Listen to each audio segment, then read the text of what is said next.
suivi presse assez exceptionnel. On a eu des milliers d'articles, que ce soit en Belgique, en Flandre, en international, des séquences vidéo, des séquences radio. On a eu un suivi vraiment important qui nous a permis d'asseoir une identité forte, une identité culturelle importante. Le soir nous a nommé Mons 2015 grande distinction au lendemain de la fête de clôture, donc c'est évidemment des choses assez positives.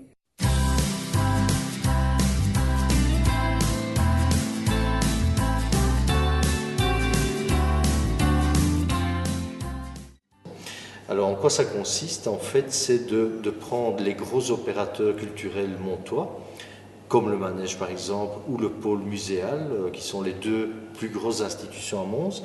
Il y en aura d'autres qui feront partie de l'aventure, et d'imaginer, comme nous l'avons fait en 2015, sur des supports soit imprimés ou des supports virtuels, comme un site internet par exemple, d'imaginer une offre commune par rapport au public, c'est-à-dire que monsieur et madame tout le monde vont pouvoir trouver sur le même support les informations tant des organisations du Manège que celles du pôle muséal, que celles par exemple du Mondanéum ou de l'orchestre de chambre de Wallonie.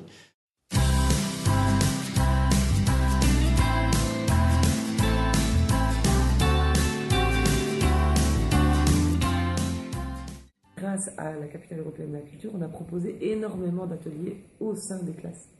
Et ça, je pense que les attentes sont assez importantes aussi. Des artistes qui viennent en classe pour proposer des ateliers, des animations, des rencontres avec les élèves. Donc ça, je pense qu'il y a des attentes énormes, mais qu'on ne pourra certainement pas satisfaire autant qu'on a pu avoir en 2015.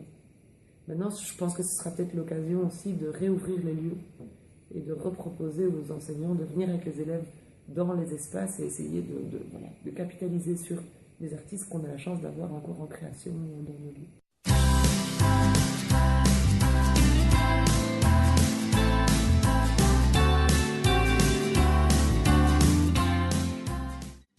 Alors le projet du Grand 8, c'est que en dehors de la ville. Alors les 8 territoires, c'était vraiment les 19 communes de Mons.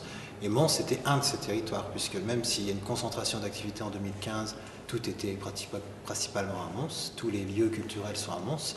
On ne pouvait pas se priver aussi des associations qui n'avaient pas leur entrée dans ces lieux culturels. Et donc eux aussi avaient le droit d'avoir leur place dans le projet. Donc on ne fait que se déplacer, finalement. Maintenant, la redistribution du territoire fera qu'on va se déplacer d'une manière différente. Je me demande, est-ce que Mons Centre a vraiment besoin d'un Grand 8 ou pas? Ou est-ce que c'est peut-être à eux, justement, de sortir et d'aller voir ce qui se passe autour de chez eux? Parce que ça aussi, c'est important. Tous les extérieurs viennent au centre, et pourquoi le centre ne sort pas à l'extérieur?